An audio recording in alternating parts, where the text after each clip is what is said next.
persiapan studi survei ERA dalam program percepatan pembangunan sanitasi permukiman. Di sini kami selaku satker dari kabupaten di Bapeda khusus untuk memfasilitasi untuk studi ERA yang akan dilakukan oleh Dinas Kesehatan Kabupaten Bengkayang. Mungkin nanti secara detailnya juga kita akan mendengar ada CF dari provinsi yang akan memaparkan apa sih program BPSP ini dan studi ERA nantinya. Mungkin langsung aja kita. Saya juga masih masa keterbatasan, jadi kita sama-sama belajar.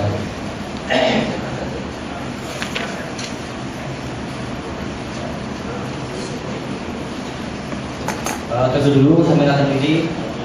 Kita sudah kenal saya di Dinas Kesehatan. Saya sudah dikasih ke pencinta lingkungan di Dinas Kesehatan. Kita lanjut ke materi pertama. ERA itu survei penilaian risiko beserta lingkungan atau bahasa Inggrisnya Environmental Risk Assessment.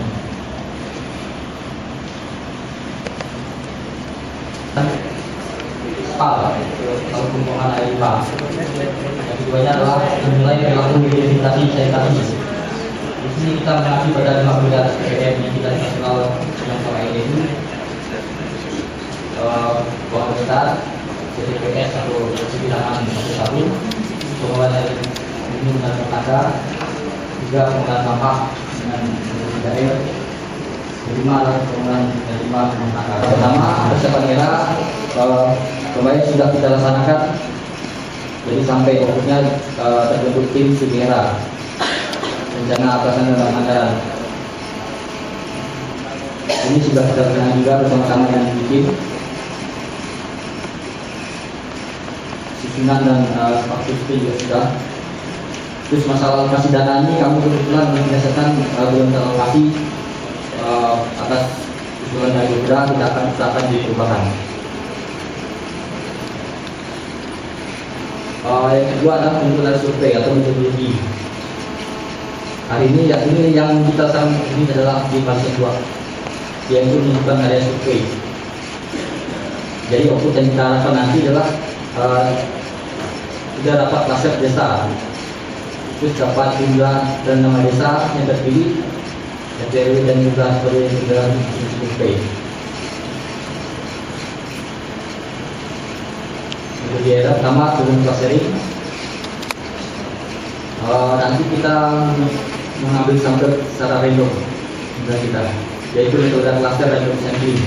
Dan untuk mengambil sampel semua sebenarnya tidak mungkin. Kita sebenarnya untuk dana mimpi cuma desa, tapi sebenarnya tidak bisa dilaksanakan dengan dana yang lebih. Kemudian nanti yang kita ambil adalah berdasarkan sampel dengan metode pembahasan tadi. Unit sampel pertama adalah RT yang diperiksa menggunakan dari CM-nya atau konsultan dari provinsi. Ya, di sini adalah hasil akhir dari survei era ini adalah menentukan psikoedukasi. Yang kedua, menentukan psikoedukasi.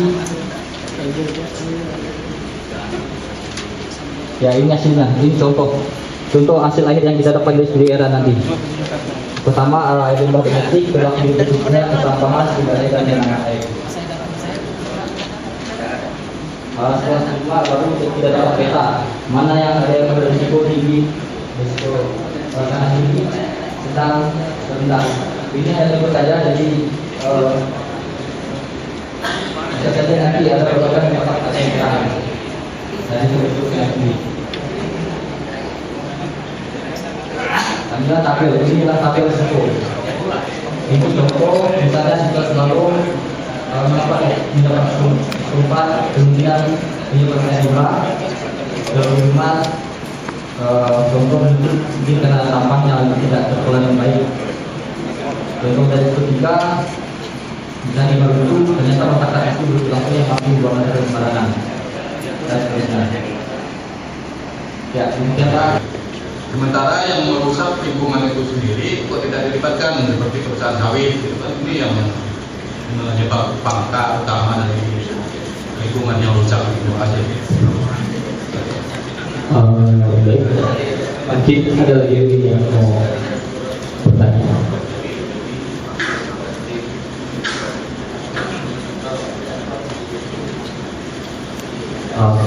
Kalau masih belum ada, mungkin kami persilakan dari pihak CF dulu untuk menjelaskan mengapa dari pihak.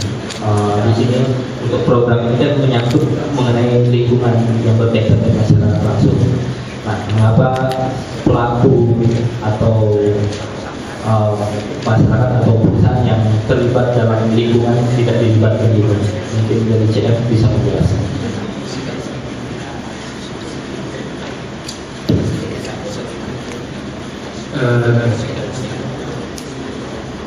Kalau tadi sempat diskusi kecil di luar, ketika kita bicara masalah air bersih, ya kan?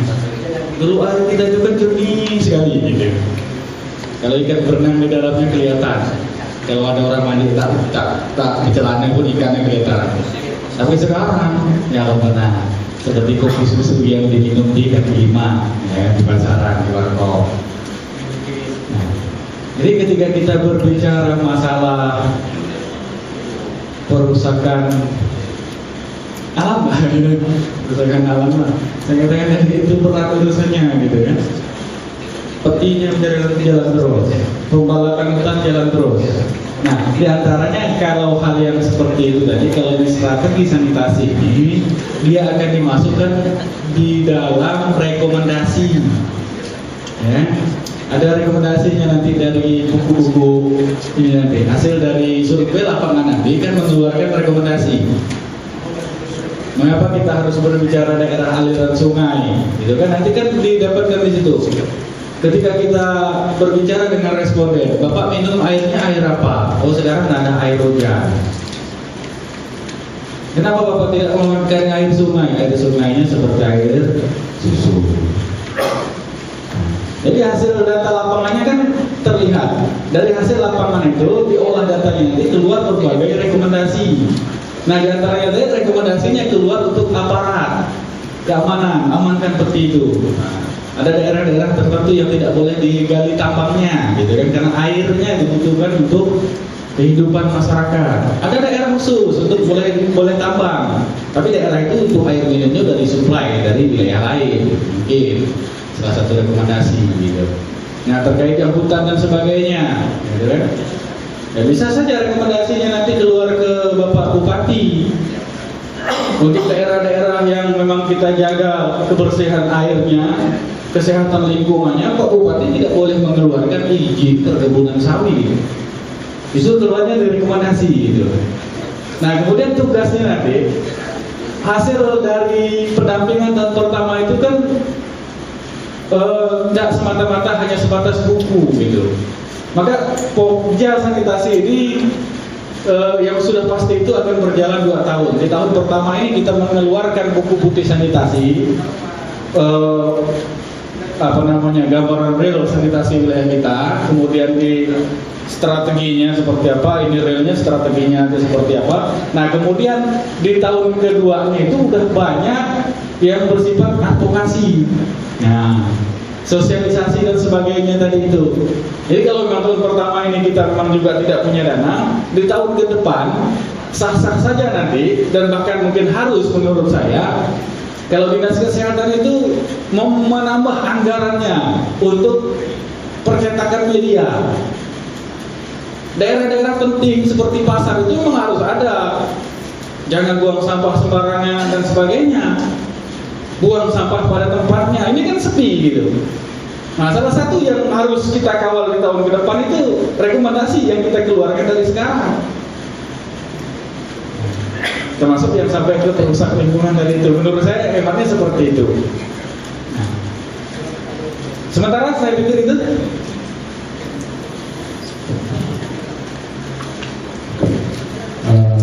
ya, tadi kita dengar beberapa penjelasan dari tentang pertanyaan mengapa pihak di luar pemangku kepentingan ini. Memang kita tujuan untuk penyusunan buku sanitasi ini adalah untuk strategi kita untuk pemangku kepentingan untuk mengeluarkan kebijakan ke depan sampai 20 tahun ke depan tentang sanitasi yang ada di Kabupaten Bengkayang sendiri. Nah, salah satu data yang kita perlukan yaitu tentang studi eranya itu. Karena di situ nanti keluar gambaran tentang gambaran sanitasi yang ada di Kabupaten Bengkayang. Nah, mungkin ada tambahan dari Pak Gubernur. Ya. Ada pertanyaan lagi? Ya. Dari Pak Camat Sungai Kepulauan. Silakan.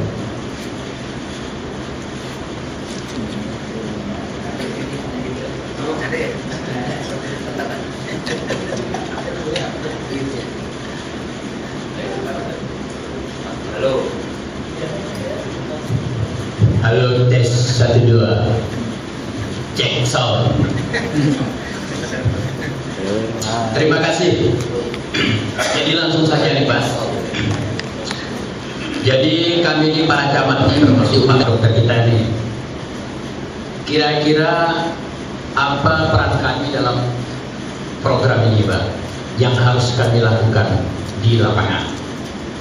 Yang keterkaitannya dengan fungsi camat. Kan begitu. Peran kami seperti apa? Warnanya seperti apa? Actionnya seperti apa? Kan begitu. Sehingga pertemuan kita pada hari ini bisa adanya outcome yang kita buat di lapangan. Ini yang pertama. Yang kedua, saya lihat ini persiapan mengenai studi survei. Kajiannya sama juga dengan penelitian kali ya. Nah, tentulah kita berkaitan dengan memfasilitasi di lapangan. Lalu coba tolong dipaparkan seperti apa fasilitasi yang kami buat di lapangan. Yang ketiga, pesan sponsor camat. Nah, begitu. Saya kira bahasanya sama dari Jagoy sampai ke Sungai Duri. Sebaiknya kegiatan ini Pak dikoordinasikan lebih matching lagi dengan tingkat desa.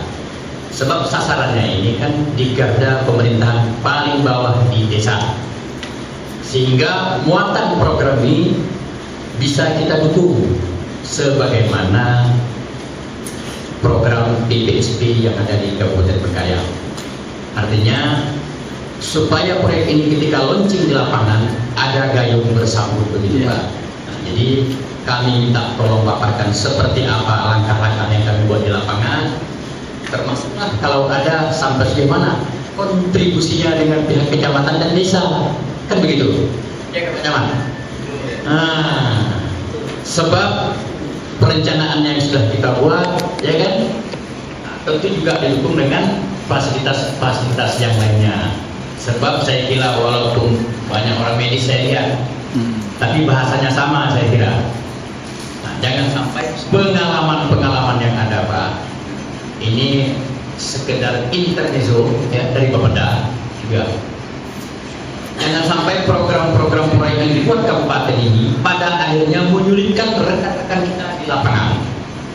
Contoh misalnya ada kegiatan ini yang rekodnya Pak Camat, Kepala Desa, termasuk instansi teknis yang ada di kecamatan. Karena apa? Senapannya dikasih, pelurunya tidak. Nggak bisa nembak. Catatan harus nih, harus berimbang, harus balance. Kalau memang ini mau didukung oleh di tingkat bawah. Nah, ini maaf juga saya ngomong. Kadang kegiatan yang ini merupakan leading sektornya di kabupaten, yang tertapak di tingkat kabupaten, yang menangis orang di kecamatan. Ini pengalaman. Sehingga jangan sampai menjadi presiden terburuk dalam kegiatan ini. Kalau memang ini mau direspon oleh tingkat bawah. Nah, misalnya saya contohkan, ya, tidak perlu saya contohkan sebenarnya. Ini pengalaman. Saya pikir rekan-rekan camat mengalami. Ada kegiatan ini mengumpulkan massa. Setelah acara selesai, yang tergolek camat. Ini jangan sampai begini Bang, ke depan. Ya. Sekian, terima kasih. Baik. Untuk apa? Fasilitasi kecamatan seperti apa? Mungkin juga tentang perlu kita bertanya masalah koordinasi nantinya pada saat survei di lapangan.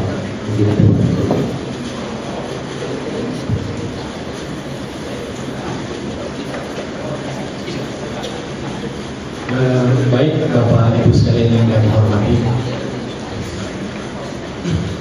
Pak Gogol tadi yang akan menjawab ini sama Pak Santri. Saya tadi lupa menyebut kalau Pak Santri sudah dilatih juga ke Jakarta terkait program ini, yang dari Bapedanya, kemudian yang dari PU-nya kemarin Pak Cornelius Kune yang sudah dilatih di Jakarta beberapa hari gitu. Kemudian yang sudah dilatih di provinsi itu Bu Agnes, nah, yang dari kesehatan, kemudian bersama Bapeda itu ada kabin fisiknya kemarin. Kemudian Pak Gogol juga dalam kesehatan, kemudian yang dari lingkungan hidup kalau tidak salah tidak hadir ketika kita belajar kesehatan kemarin di Pontianak.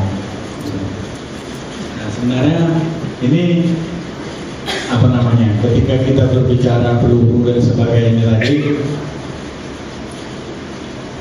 kalau saya sih sebenarnya kurang wewenang gitu, kurang wewenang untuk menjawab itu, tapi paling tidak memberikan gambaran lah ya, memberikan gambaran. Memang kondisi Bengkayang untuk saat ini kondisinya apa namanya menggenaskan, ya, menggenaskan.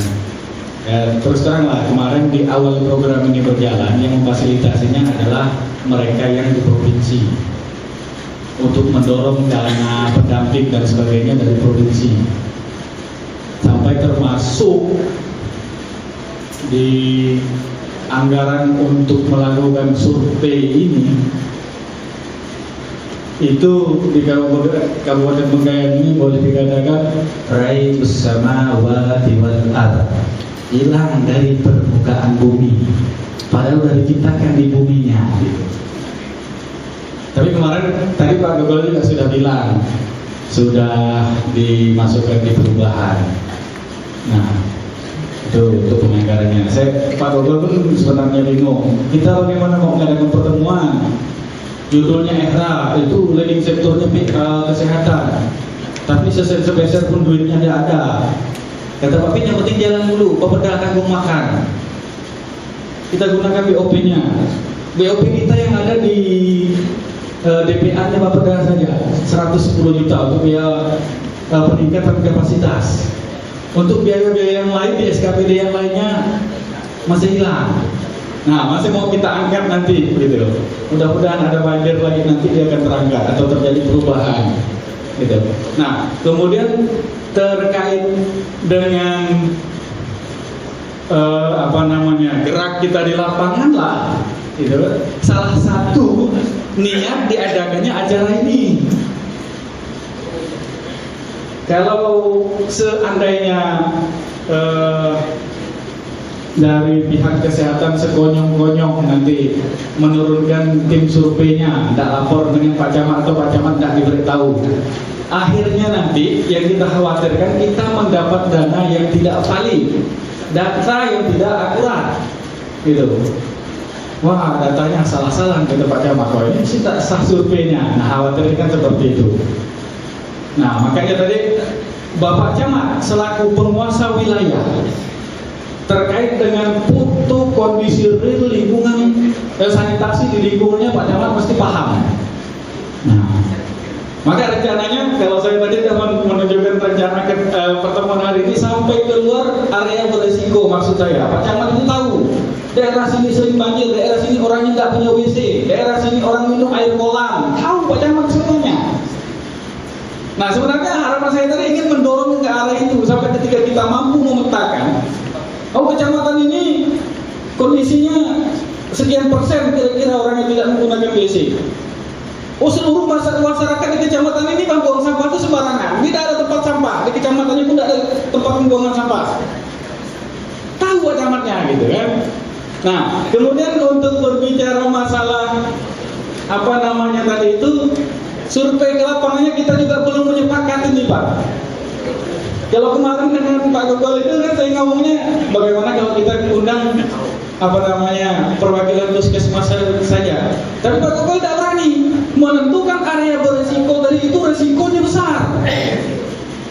Daerahnya beresiko tapi tidak masuk di dalam kategori area beresiko, sehingga pembangunan pada akhirnya nanti tidak menjadi prioritas. Nah, kita bikin pada hari ini sebenarnya ingin mendapatkan area beresikonya di wilayah mana-mana saja, gitu kan, berdasarkan pemahaman Bapak Ibu sekalian, berdasarkan data yang ada. Kalau tidak dibawa datanya tadi, ya nanti bisa usul, gitu kan, data kepadaran penduduk, aliran sungai dan sebagainya.